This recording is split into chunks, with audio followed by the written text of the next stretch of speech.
गर्मी का मौसम था और जंगल में सूरज की तपिश इतनी अधिक थी कि हर एक जीवित प्राणी गर्मी से बेहाल हो रहा था। सूरज की किरणें जैसे जंगल को आग की तरह तपाती जा रही थीं।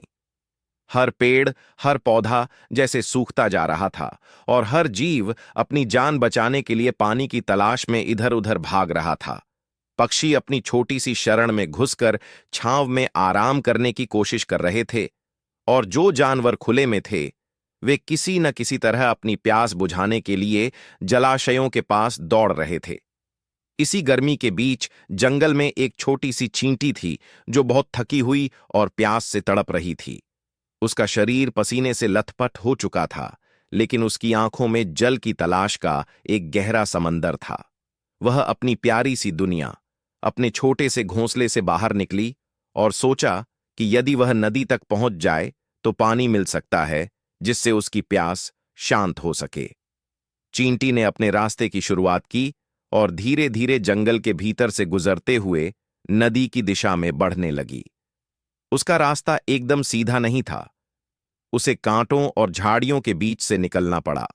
उसके पैरों की छोटी छोटी टांगें कांटों से गड़ रही थीं, लेकिन वह बिना किसी डर के आगे बढ़ती रही, बस यही सोचती रही कि जल्दी से नदी तक पहुंचकर वह अपनी प्यास बुझा सकेगी।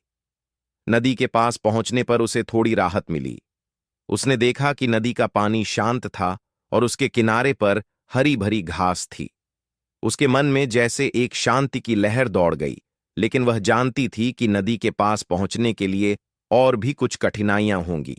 नदी का किनारा उबड़-खाबड़ था और वहां पहुंचने के लिए एक बड़ी चट्टान चढ़नी पड़ी। चींटी ने पहले तो यह सोचा कि यह कोई बड़ा काम नहीं है, लेकिन जैसे ही वह चढ़ी, उसकी छोटी सी टांग फिसल गई और वह सीधे नदी में गिर पड़ी। तेज धारा ने उसे अपने साथ बहा लिया और अब उसकी स्थिति बहुत ही खतरनाक हो गई थी। चींटी के पास किसी भी प्रकार का बचाव नहीं था और वह डूबने ही वाली थी। इस घबराहट और निराशा के बीच दूर एक पेड़ की शाखाओं पर बैठा कबूतर यह दृश्य देख रहा था। कबूतर ने देखा कि एक छोटी सी चींटी बड़ी मुसीबत में फंसी है और उसने तुरंत उसकी मदद करने का निश्चय किया।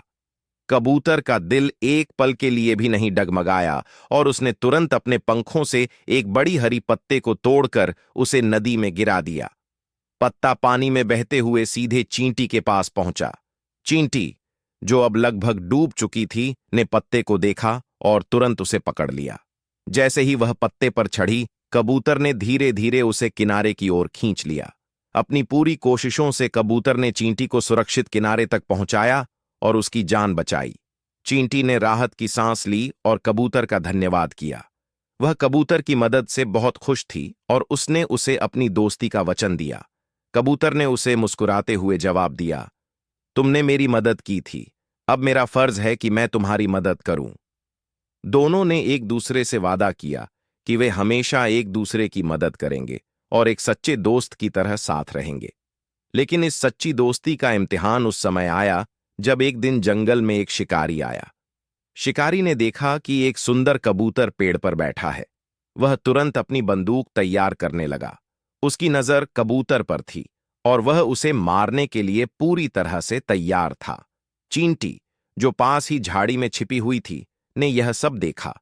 उसने देखा कि शिकारी कबूतर को निशाना बनाने के लिए बंदूक उठा रहा था। चींटी ने घबराने के बजाय अपनी बुद्धि का इस्तेमाल किया। उसने सोचा कि अगर अब कुछ नहीं किया तो कबूतर की जान चली जाएगी। उसके पास एक ही तरीका था और उसने उसी समय एक साहसी कदम उठाया। चींटी ने तुरंत शिकारी की एड़ी पर चढ़कर उसे कुतरना शुरू किया। शिकारी ने जैसे ही महसूस किया, दर्द से चिल्ला पड़ा और उसकी पूरी ध्यान विचलित हो गई।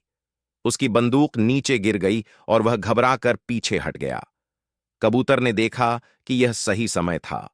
उसने तुरंत अपनी उड़ान भरी और शिकारी की बंदूक के निशाने से बाहर आ गया। शिकारी चिल्लाता हुआ वहां से भाग खड़ा हुआ और कबूतर की जान बच गई। कबूतर ने जब जमीन पर उतरकर देखा तो उसने चींटी का धन्यवाद किया और कहा, तुमने मेरी जान बचाई, मैं हमेशा तुम्हारा आभारी रहूंगा। चींटी ने मुस्कुराते हुए जवाब दिया, तुमने मुझे पहले बचाया था, अब मेरी बारी थी। हम दोनों एक दूसरे के साथ हमेशा खड़े रहेंगे। ये कहानी हमें यह सिखाती है कि सच्ची दोस्ती केवल तब नहीं होती जब हमें अपनी जरूरत होती है, बल्कि यह तब भी होती है जब हमारा दोस्त मुसीबत में होता है। सच्ची दोस्ती का मतलब है एक दूसरे का साथ